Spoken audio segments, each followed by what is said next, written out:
هفة بهفايا ملهوف، في سرها يدك يطوف، وعجب لحال المهافيف، هفة غريبة لها شوف. هفة بهفايا ملهوف، في سرها يدك يطوف، وعجب لحال المهافيف، هفة غريبة لها شوف. هفة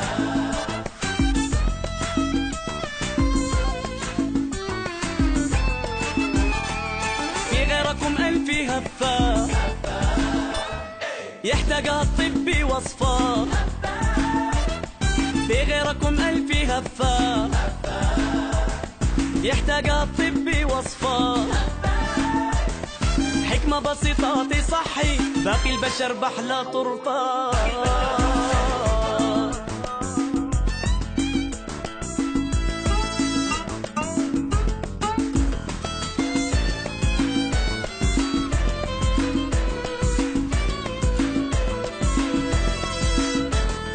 هفة العقل سهلة، ضميرك إذا اهتف في قتلى،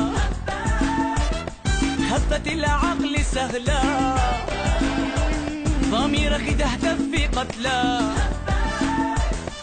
أما ضميرك إذا اهتف فالحال يا صاح.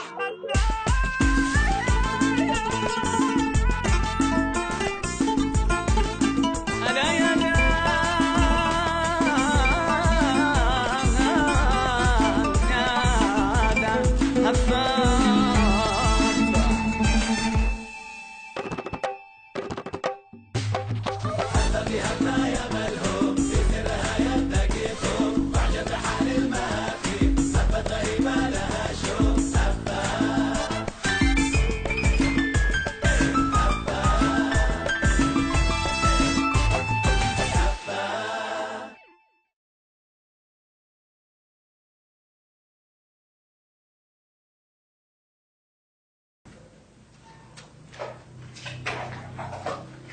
هذا أحلى تلفون لأحلى غزال. أنا في دير الغابة متزوجتني. أهلا بالبش مهندس نعمان. ماليش من التلفون. أني مشتيش تلفون يا نعمان.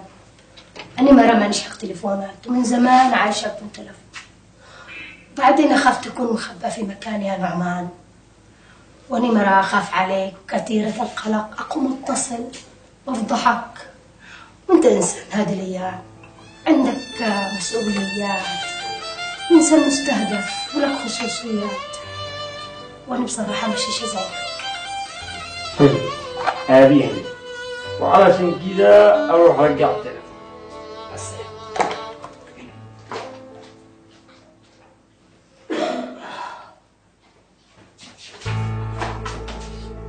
إيش فين؟ مالك يا نعمان؟ إيش في يا نعمان؟ ولا أبو حاجة، مو نعمان حاف. وهذه من إيه؟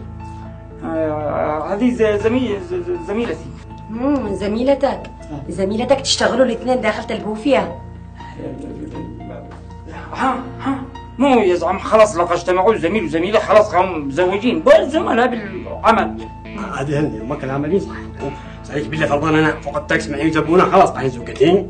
انت تسكت سكته، انا عرفت اتاكد من نفسي. وين خالك هذا؟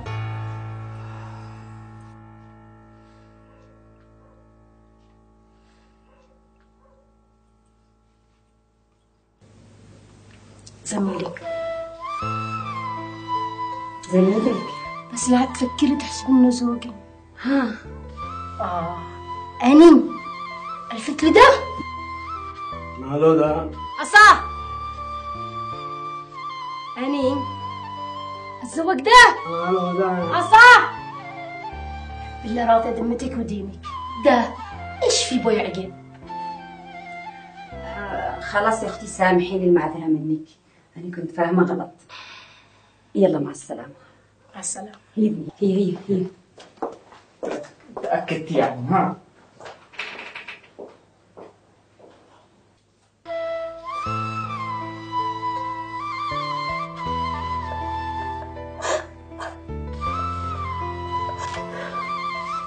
سامحيني يا غزل، سامحيني ما قلت لك.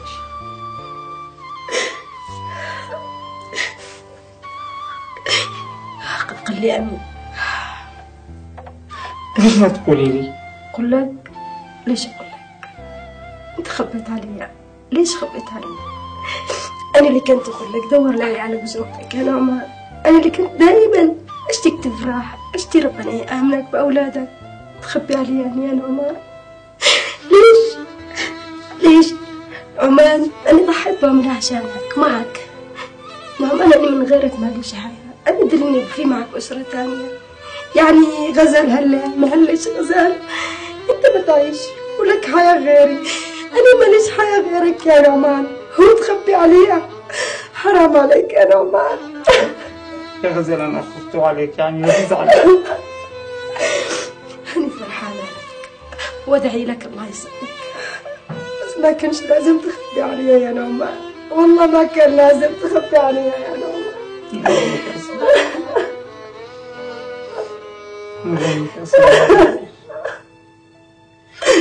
لو كان مكانك حسينة كان احنا وش نبهدل. الله الله الله الله كم يا مظالين. انا احسبك وحدك المظلوم وانه كلهم اللي داخل سجن مظالين.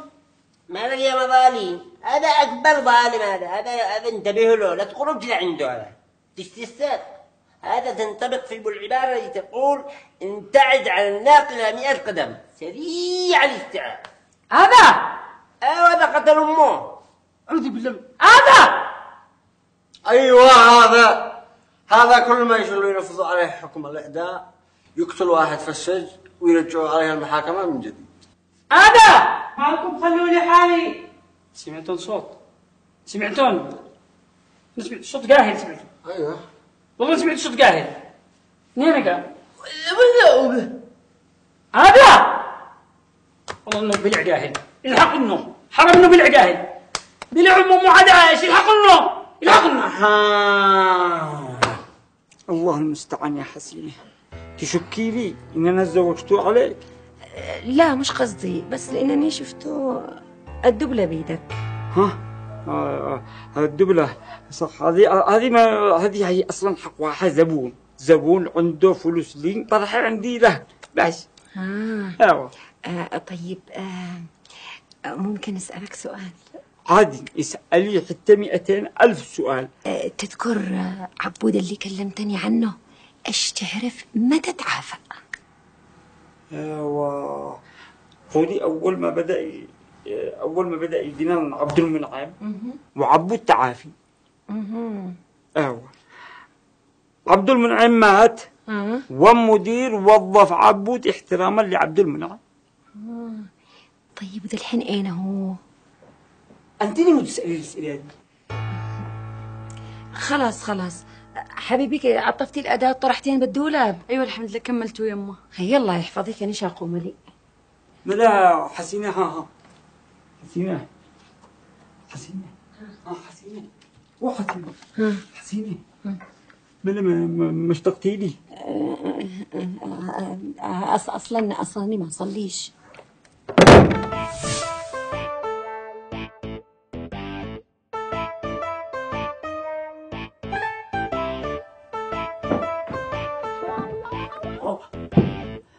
ابسي دي بعيش لاك بها، هذا المدخل من بعدي ما ينفع، ما بدك تشتغلي ساعة الناس تسويها مضاض الناس. ايش؟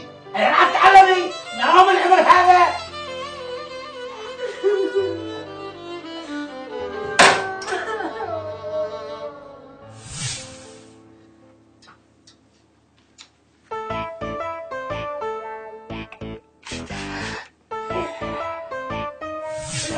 ما هذا شاي سبسيها ولا قصابها. ها سبسيها الحين عاد تتعلموا مع هذا الحمار. هيا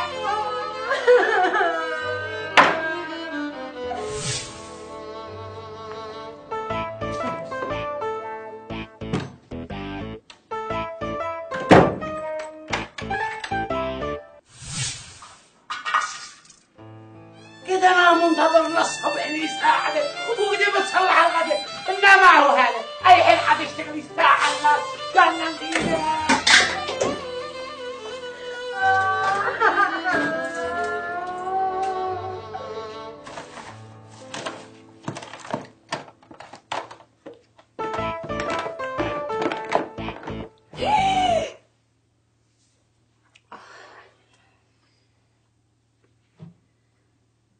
لا كذا ما يصلحش الصدق. يعني بعد السنين هذه كلها وانا غائب وقلبي يألمني ويعذبني يوم بعد يوم، واقول اي حين اليوم اللي يجي واحصلكم اجي احصلكم تغطي وجهك مني وتغطي راسي. لا هكذا ما يصلحش الصدق، تتعجبي مني. لحظة ما يما مالك؟ ما يما ما يصلحش يما، مش للدرجة هذه درجة الحجاب يما. يا عيال افهموني، أنا السنين دي كلها وأنا عايشة لوحديني وأنتم بس، ما تعودتش حد يشوفني وأنا كده، افهموني.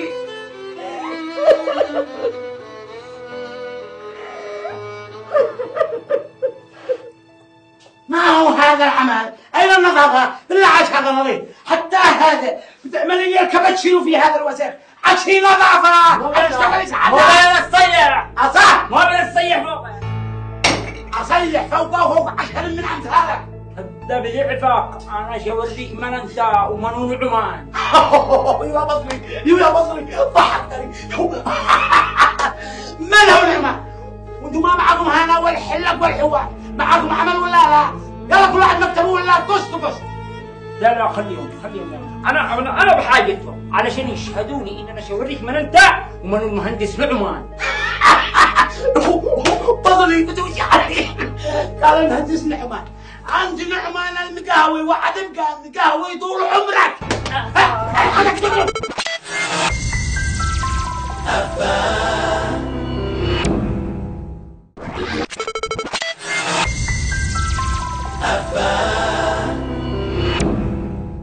عندي نعمان المقهوي وحتبقى مقهوي طول عمرك.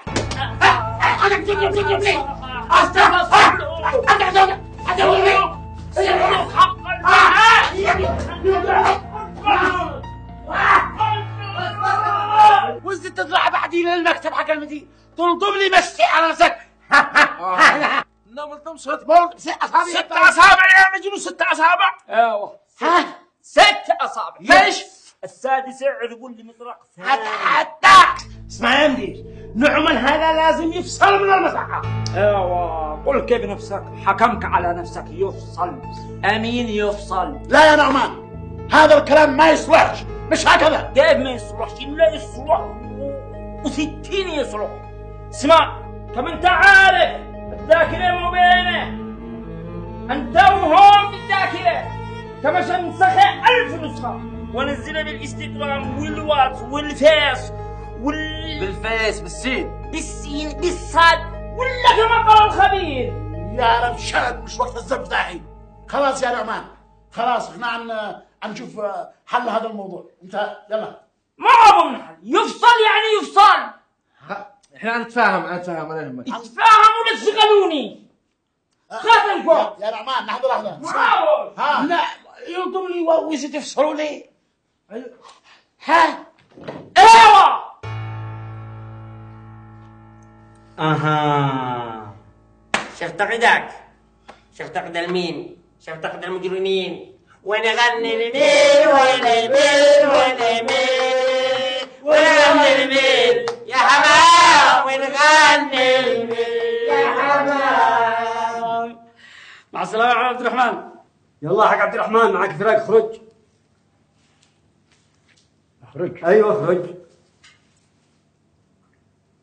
اخرج اين سير؟ اين سير؟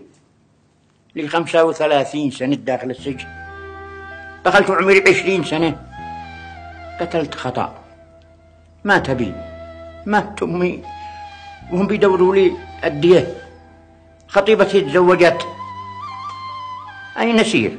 أين أروح؟ لو أخرج ما حد يعرفونيش الناس ولا حد أعرفهم. طيب روح البلاد يا عبد الرحمن. هذه بلادي، هذه بلادي وأنتوا أهلي.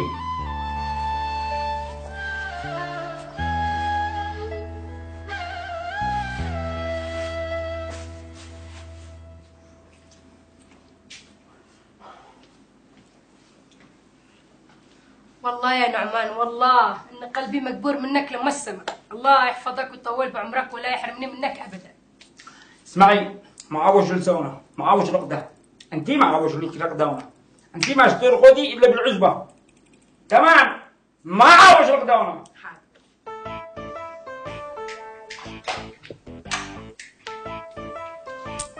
الله يعني مني صادقة، يعني اني راضية عليا ولا تمثل عليا وتقول اني راضية وما هيش راضية؟ يعني بعد ما كذبك علي ان انا لقوك حسينة ولقوك عيالي، وبعد ما كذب وقولك هذه ما هيش زوجتي قدام حسينة وسيبتي، يعني مش تكون راضي؟ هذو النسوان إن كيدهن عظيم ما يقدر لهن إلا الذي خلق.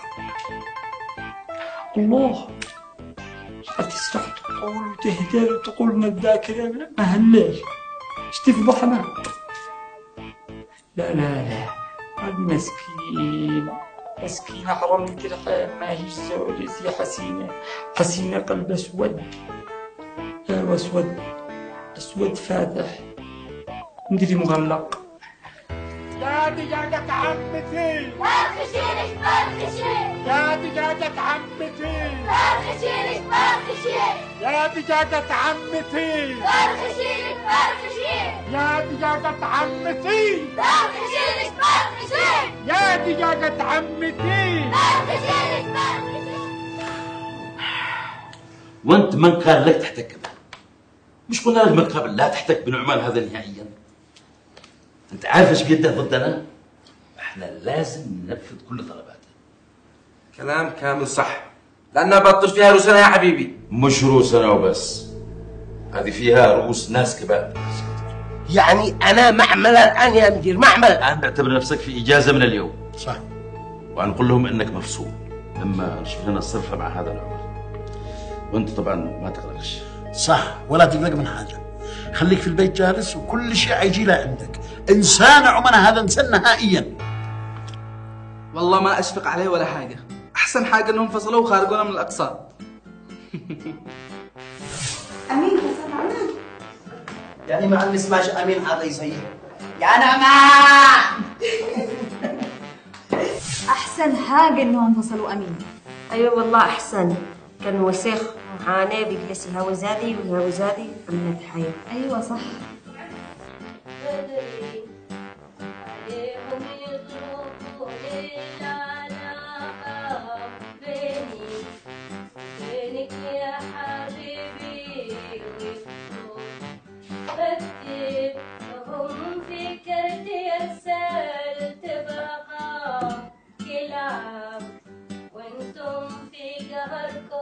يا غزال واثنين سندوتش جب واثنين شاي، ايش تجلس لي دحين ساعتين؟ وانت داري هذه من؟ هذه زوجة الباشمهندس نعمان، قد دولته دولة. والله انا نسيت. هي اعتذر. خلا غزال لي راحتي ساعتين 3 4 ما معنا، ما منتظرين براحة. عادك ما دريتش ايش؟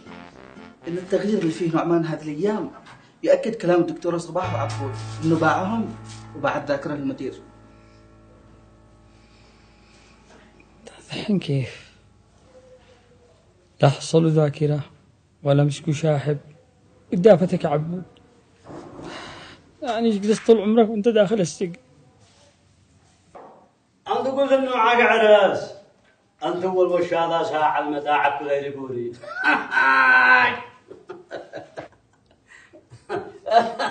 الحياة مدرسة عمر.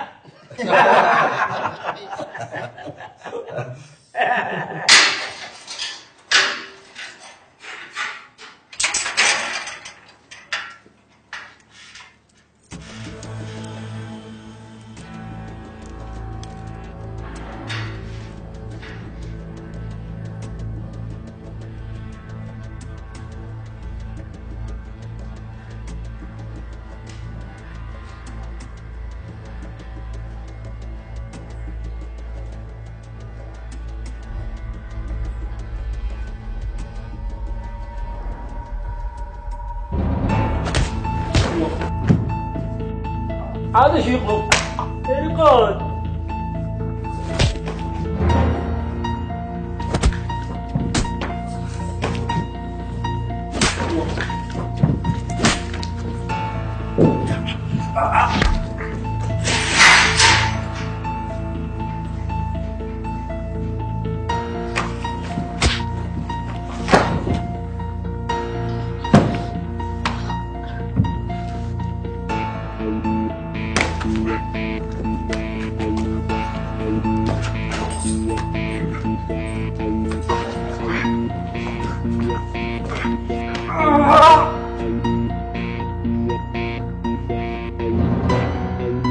مش انا قلت لك تحلو؟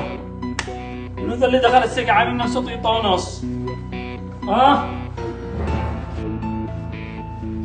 منو ذا؟ تخرج هنقمون حسن دبا.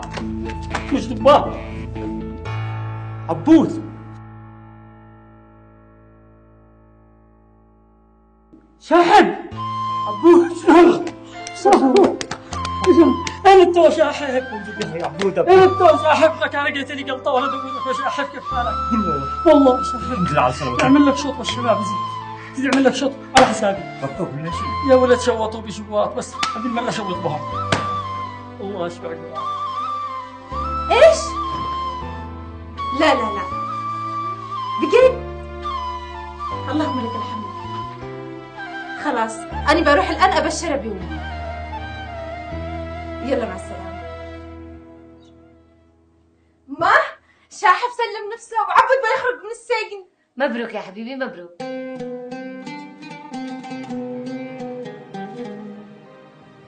يعني طلع ثقة الدكتورة صباح في بك يعني ببقعتي يا شاحب. وهي كمان كانت أمينة على سري وفيه، ويشهد الله علي من 7 سما أنها تعاملت معي كطبيب يحفظ أسرار المريض، ولذلك كان واجب علي أننا أوفي معها. الدكتورة صباح ما بشعه، والله ما بشعه حد، لكن أنت تأخرت وشاحب، تأخرت معاه قلت لك أروح أجيبك بي. الحمد لله أنك جيت. أنا كنت في صراع مع نفسي كثير يا عبود، لو ما عرفت إنك دخلت السجن بسببي وأنت بريء. ذكرت ابني الذي قتلوه ظلم وباعوا دمه هم والدكتور عبد المنعم. لذلك قررت إننا لا يمكن أكرر الظلم وأظلمك. جيت لها أنا، سلمت نفسي واعترفت وآمنت وأيقنت إن قانون الله فوق قانون البشر، ولا بد ما يجي يوم يحق الله الحق ويظهر الحقائق. ونعم بالله. يعني عبود نفذ منها. هذا ب7 أرواح. الآن الدكتورة وعبود لا يرجعوا ينبشوا ويخرجوا سرارنا ويفضحونا ويستلمونا. قلبي اسعبوني الان اسعبوني. خلونا من هذا النواح، نشوف كيف نفكر في الموضوع، كيف نعمل. طالما عبود والدكتورة مع بعض، الدكتورة تحس الدفعة قوية، وعبود هذا فرغي والدكتورة بتمول. عبود هذا شيطان. يا جماعة الخير، أنا متأكد إن الدكتورة وعبود يتحصل لهم درس من المرة الأولى، خاصة عبود الآن بيدور أين يشتغل، أن يرقد، أن يأكل، أن يشرب. لا هذا ما يخلونا حالنا. ضروري نتخلص من عبود، ضروري. اهدأوا. احنا لازم نكون حريصين، لازم كل خطوة نتخذها تكون مدروسة، مش هكذا. الله كما فارح يا عبود، الحمد لله على سلامك. الله يسلمك يا عم، الله يسلمك. الحق لابد أن يظهر، وربي سبحانه ثمن موقفك. الحمد لله. الحمد لله من لقاء الشيء حق الحق يحق رغم عن في الكاذبين والكافرين. صحيح. الحمد لله. الحمد لله على سلامتك. الله يسلمك يا عم، الله يسلمك. جري من صباح. ما شاء الله ما شاء الله ما شاء الله. لما اديك معانا حزامي كده حسك شويه. حزام تعالج مستشفى الادمان. حلو ما نسرح نزوره. لا ما ينفعش، ما دام عندنا مريض في مستشفى الادمان ضروري ننعزل عنه. بس المثل يقول لو معك صاحب اسرح زوره. يا سلام، الفرحة فرحتين اليوم. معي خبر لكم ب1,000,000 ريال. لا ممنوع، مانع ممنوع. لقيت الشخص اللي بيجيب لنا خبر رفشان، شخص علاقاته اخطبوطية. تعرف الاخطبوط يا حاج؟ حق الباحر. احتمال. المهم الشخص اللي احنا نعرفها كان. انا اشكرك يا عبود.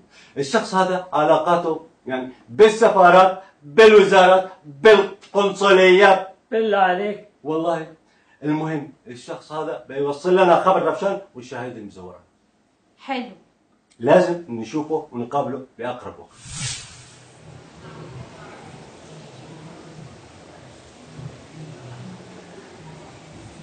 أستاذ محروس صديقي وحبيبي، كيف حالك؟ الأستاذ عبود الدكتورة صباح. حياكم. فين اللي زرع الخبز؟ في الأرض. والأرض مفروض تزرع ايش؟ خبز. لكن فين الخبز؟ الخبز مش موجود. استغلوا الأرض لحاجة ثانية. أيوة أنت تدري وأنا كمان أدري. وأنت كمان تدري أنا كمان أدري. وأنت كمان تدري وأنا كمان أدري. أنتوا كلكم تدروا. طيب فين الأرض؟ الأرض ما هلش. والأرض المفروض تزرع إيش؟ خبز. والخبز فينه؟ قضيتكم تحتاج إلى مواصلات، تحتاج إلى تواصل مع السفارات، وتحتاج إلى تواصل مع السفير. تحتاج لي وحبة قضيتنا تحتاج لي وحبة. اكزاكتلي. المشكلة إنه المشكلة في الليم لا ما حتى له. أما العنب مضمون لا يقع زبيب. زبيب. كلمات الفرقي ابن الفرقي الزقاق ابن الفرقي. قلل يا ولاد طبت المشكلة إنه بيتي في مذبح. حلو. وزارة الخارجية في عصر. مش حلو. تعرف المشكلة لا هي بمذبح ولا هي بعصر. المشكلة برقبتك. علف على مصعبين. مصعبين يداوي لك الهزة هذه وحدة بوحدة. للمتنة للقصيرة واحدة بوحدة. اكزاكتلي. منو؟ اكزاكتلي. اتفق معك جملة وتفصيلا. أستاذ ممنوع. ايوه. أنا أرى إنه هذا بيخرب عليكم الشغلة. ايه هي الشغلة أول شيء؟ قول لي ما هي الشغلة وبعدين شنو بصرف من استخراب ولا استصلح؟ ما هي الشغلة؟ الشهادة. من أول ليلة في دور عشان الشهادة. الشهادة اللي جيتوا علشانها. أنا عشان أفتقك الشهادة دحين. أستاذ ممنوع. عبود. أنا عشان أفتق الشهادة صدي على نقوى عبد الفتاح حسينة وعبد الفتاح. وانا أهلاً يا بأهلاً. حياك الله يا رب. ما شاء الله ما شاء الله ما شاء الله مو باين انا بدك الله يحفظك. الله يحفظك يا ابني ماذا قتلك ابني. الله يفضلك. وين امكم؟ امي امي ايوه لا حاجه سليم هذا اخوي يموت والصوف هذا حنقى حيمان كان حنقى. ها وتم. وانت وينك يا با؟ انا شكون بالمصحة. بعد ما زعلتني امكم بصرخكم مصحة. بردوا لكم من هدر هذا. المهم لاقى الدكتورة صباح وعبود يسألوا عني يقولوا لهم ما هلنيش. جموا يا بنقول لهم ما هلناش يسألونك مياس ولا حاجة. لا يعني لهم يسألونك مياس لا تتهربش قول لي وانا شاصدق عليك. اصلا ابا ولا يهمك انا جاي التاكس. هلا خير بلعك نافور انت ضيع انتظر اجاوبك. هذو اصلا ما يسألونيش فلوس. هذو يسألوني هذو يدعوا انه عندي حاجة تخص قضيتهم يشتوني اشهد معاهم زور. وانت شاهد زور يا ما؟ لا بهتان. غير لما انت كثير اسئلة سأمك. على هبيلة.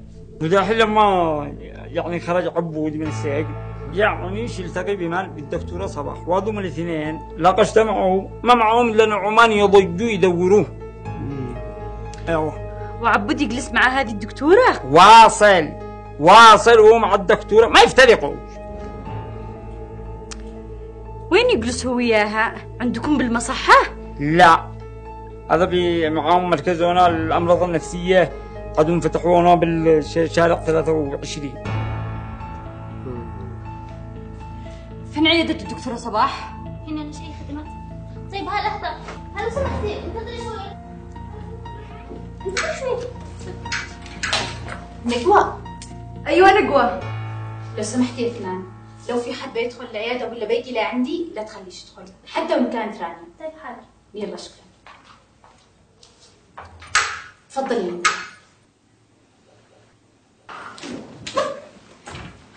غريبة كيف عرفت المكان؟ أبي قال لي. أبوك نعمان؟ أيوة وقال لي إن عبود خرج من السجن وإنه واصل معك وإن بينك وبينه علاقة. ليش تبعدي مني عبود ليش؟ أول حاجة عبود مش موجود عندي. ثاني حاجة عادك الآن ذكرتي تسألي على عبود. ليش ما سألتش على عبود لما كان في السجن؟ ليش ما سألتش على عبود لما مرض وطار عقله من شانك؟ ليش؟ فلان صباح الخير. صباح النور. دخل عند الدكتور صباح قول له عبود يدخل. الدكتورة عندها واحدة مريضة قالت ما حد يدخل عنده. واحدة مين؟ مريضة. طيب انا مرضى وانا والمريضة داخل، الله يحفظك قولي لي عبود ايش تقول لك على تدخلوا. دمك خفيف، جلس هنا انتظري 5 دقائق. عمتي عائشة والله قاعدك تقولي الله تعالى يدخلوا عندي يا عافنا. طيب انتظري هنا 5 دقائق، لا تعملش مشاكل معه. منو يعمل لك مشاكل؟ عاد ابو واحد يعمل لك مشاكل؟ طيب خلاص 5 دقائق انتظري. لا ننتظر الناس ما لا ايش واقع. اخرج قبلك كرسي من تحت. اخرج عاد تجي كرسي من تحت. طيب افرضي نزلت ولا تحت وما حصلتش كرسي. بتحصل. افرضي الحين انا ما نقولكش افرضي فرضي نزلت لا تحت دورت ما حصلتش. هو اللواك طلع فوق دور كرسي. افرضي ان انا طلعت للواك اللي فوق وما حصلتوش. طيب يا عبود اخرج اشتري لك كرسي وتروحوا هنا واجلس. تنكتي ولا كيف؟ هو مش وقت النكت الحين الله يعطيك، انا ابغى اجلس بي. قاصد اهو قام جلس مكانه. افرضي انه قال يرجع. ما بيرجعش. افرضي. ما بيرجعش جلس. افرضي. انا شو اجلس؟ بقى خرج الحال خاص الحين يطول. طيب حاضر. كيفه؟ حاضر. يا رب. اسالك بالله عليك. حاضر. حاضر. سمعت كلمة قال حاضر. نجوى وين نجوى؟ ها ما جيتين؟ ايه ما دريتيش ها؟ موقع عبيقة ايوه قبل ما غاب من جبهك وخليك انه خلينا هو انه ابصر عمود وهو ماشي وهذيك الدكتوره صباح. عبود اللي محبوس. ايوه هو محبوس وسبي قال انه خرج وبين جالس يحكي لنا وقال انه ابصره ودازع هو والدكتوره صباح. وانت كنجوى طبعا سمع الخبر. ايوه سمع الخبر. طلع الجني براسه قالوا والله تروح لهم العياده. وكيف خليتها يا ابني تخرج من عندك؟ يما انا ما خليتيش تخرج انت داريه بنتي قراءه يا بس امي. ده الحين ابني انت تعرف العياده اين هي؟ خلاص يلا قوم لحق نبصر اين هي. ما يما تمام بس التاكسي حطيه معطله انت داري. ما لا يا ابني ما بقول لك التاكسي حقك اللي يشتغل انت قاسي من ارض الشوارع هي الزراني واندلع عندك. يما صلي على النبي عليه الصلاه والسلام. واحده ايتي بس روحيش تعملي لنا فضيحه. خلي بنتك لما ترجع وانا شكسر لك لا عاد تكسر ليش لك بس لو خليتها تخرج من عندك لو خلاص يما خلي لما ترجع يوقع حساب العقاب. أنا متأكدة إن عبود ما حبك بس لأنه يشتغل عندك ولأنك دكتورة فأكيد بيكون عقب فقط. أها عموما يا نجوى هذا مكان عمل وعندي مرضى. ثاني حاجة عبود ما يشتغلش عندي، بس أوعدك أول ما ألاقي عبود بكلمه بجيب له عنواني.